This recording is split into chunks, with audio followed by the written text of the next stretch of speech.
L'émergence, oui, mais comment y parvenir? La réponse à cette question forte d'actualité en Afrique ces 3 dernières années est au cœur de cette conférence internationale sur l'émergence de l'Afrique. 3 jours durant, Abidjan sera la capitale africaine des grands débats sur l'émergence. 300 experts de haut niveau venus de plus de 40 pays ont répondu présents à cette rencontre continentale. Organisée à l'initiative du gouvernement ivoirien avec le soutien du programme des Nations Unies pour le développement PNUD, en partenariat avec la Banque africaine de développement BAD et la Banque mondiale, cette conférence se veut une plateforme d'évaluation des conditions de l'émergence. Rencontre rehaussée de la présence du chef de l'État ivoirien Alassane Ouattara, de son homologue sénégalais Macky Sall, ainsi que de l'ancien président sud-africain Thabo Mbeki. Pour le président du Sénégal Macky Sall, l'émergence des pays africains nécessite des réformes courageuses.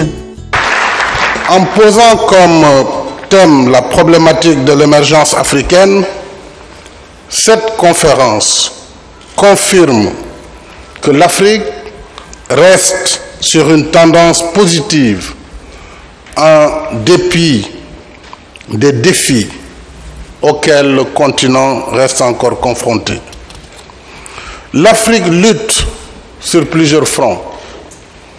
Celui de la paix, celui de la sécurité et de la stabilité, celui de la démocratie et de la bonne gouvernance, et assurément celui de la croissance pour l'émergence et la prospérité. Et ce n'est pas le moindre défi.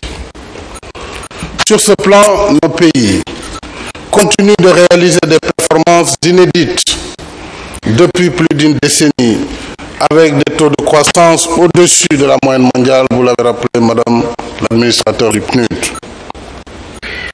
En même temps, l'Afrique diversifie ses partenaires et mobilise davantage ses ressources internes pour financer son développement. Mais la croissance n'est pas une fin en soi. Elle n'a de portée réelle que si elle transforme qualitativement et de façon durable les conditions de vie des populations.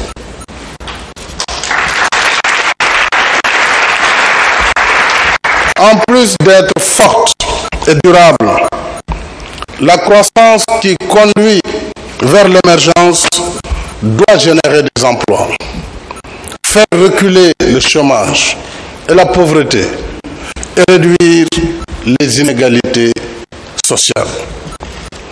Or, sur ces 3 indicateurs d'une économie émergente et inclusive, l'Afrique a des déficits substantiels qu'elle ne peut combler qu'en changeant de rythme et d'approche dans ses politiques de développement.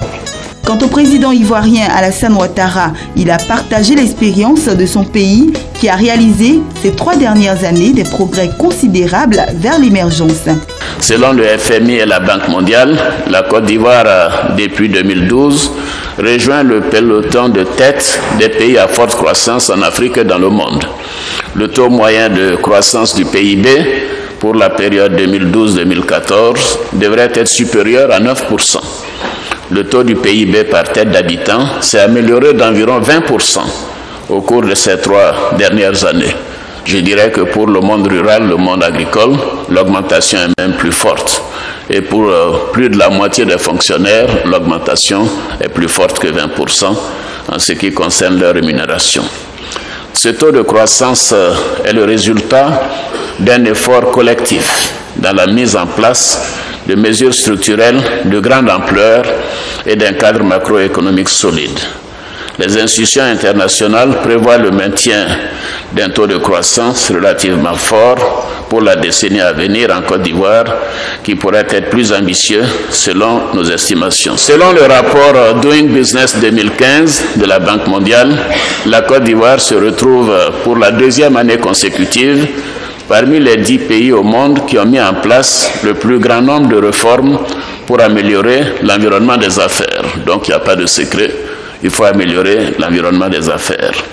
pour pouvoir atteindre de forts taux de croissance.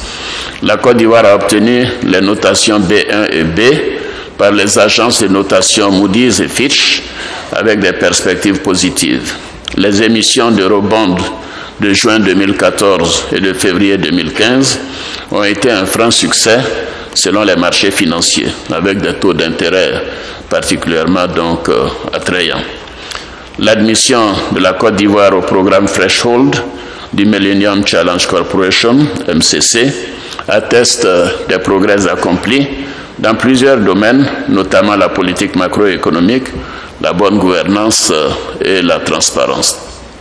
Ces bons résultats découlent aussi des décisions prises dès notre investiture en mai 2011 de donner une nouvelle impulsion à la politique de développement de la Côte d'Ivoire à travers l'élaboration du Plan national de développement, le PND, 2012-2015. Parmi les invités d'honneur de cette conférence internationale, plusieurs leaders des pays faisant office d'exemple en ce qui concerne l'émergence. L'Afrique du Sud, la Malaisie ou encore la Chine ont partagé leurs expériences de programmes de développement des infrastructures, de l'économie et du développement humain. Déjà à son ouverture, les participants à la rencontre d'Abidjan ont salué cette conférence internationale sur l'émergence de l'Afrique. Au-delà du débat et des échanges sur la problématique de l'émergence et des dynamiques qui ont permis les transformations économiques et sociales intervenues dans les pays dits émergents, la conférence internationale d'Abidjan se propose d'identifier et de promouvoir les outils et méthodes d'analyse, de planification et d'évaluation de l'émergence.